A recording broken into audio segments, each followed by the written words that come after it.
I'm Brian Heidelberger, a partner with the law firm of Loeb & Loeb in Chicago, and here today with another mini advertising law lesson. Today's law lesson, big changes under the Screen Actors Guild commercials contract.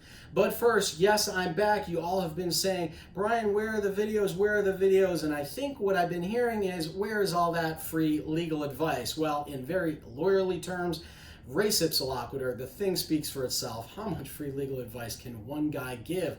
But I'm back, and today we're talking about the Screen Actors Guild commercials contract and third-party SIGs. Third-party signatories are companies that would lend their signatory status under the Screen Actors Guild commercials contract to advertisers or agencies who weren't signatories but who wanted to hire a SAG member. So let's say I'm an agency or an advertiser. I want to have George Clooney in my commercial. George Clooney is a SAG member, and under SAG rules, he can only perform for SAG signatories. If the agency or the advertiser isn't a SAG signatory, they arguably can't hire George Clooney. So what did they do? They went and hired third-party signatories who would charge them to basically be the producer of record, lend their status. Well, the Screen Actors Guild did not like this. They revoked the status of these third-party signatory companies, and over the past several months, they've been negotiating with companies, and just yesterday, they came up with a solution.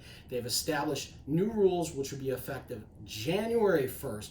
What are these new rules? Well, basically, if you are going to hire a third-party signatory, then the third-party SIG has to undertake all the employer functions.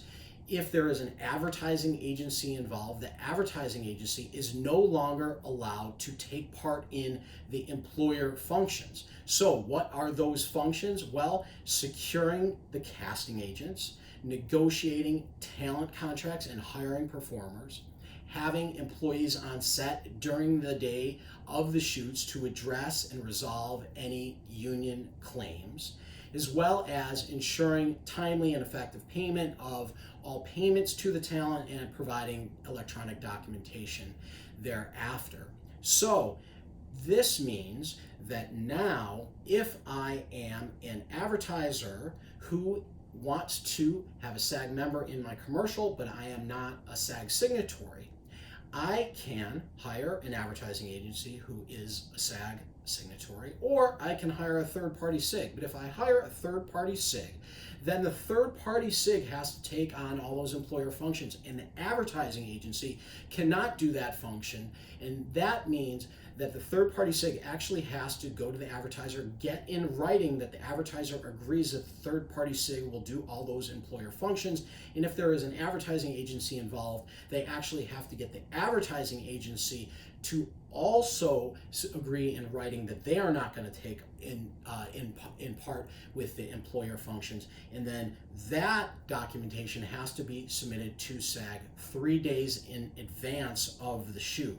So effectively, this really affects those advertising agencies who are not signatories to the Screen Actors Guild commercials contract, but wanted to use Screen Actors Guild talent. It's going to be very difficult for that to occur these days. Now, to be clear, this does not start until January 1st, so it doesn't affect productions before that time.